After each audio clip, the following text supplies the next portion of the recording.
Hi, Ma. Hi, Nax. Ano yung papagawa mo today? Ma, summer na kasi, di ba? So, maraming ganap, maraming rampa. Gusto ko sana pa hair extensions. O sige, gaano ba kahaba gusto mo? Ma, yung sobra haba. Yan talaga magmumukha akong masikip. Saka gusto ko na rin paitiman yung hair ko. Lahat na itim sige. Na. Oo, pwede naman. Yay! Sige. Ay, ma, may question ako. Di ba, human hair extensions yung gamit mo? So, galing siya sa totoong tao. Saan nyo kinukuha yung mga yan, yung mga hair extensions? Sa Polinaria. Eh kasi syempre, sayang naman yung buhok nila. Hindi nila lang papakinabangan yun kasi nga tegi sila. So, minsan, hinihingi na lang namin. O kaya minsan, nagbibigay kami ng konti. Ano, ready ka na? Ma, ang ganda!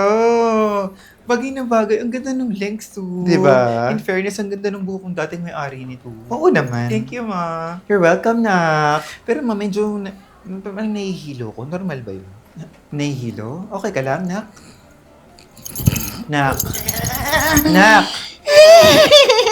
Nak, tulong! Uy! Ano? Nak?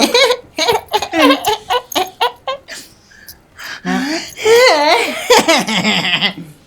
Nak, okay ka lang? Nak?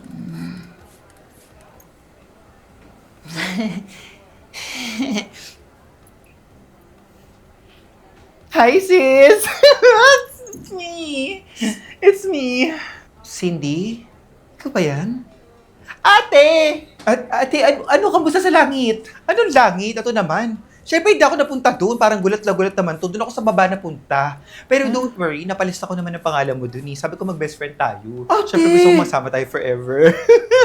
Dinamay mo ba ako? Doon. Medyo mainit lang talaga. At saka nakakainis kasi araw-araw yung parusa.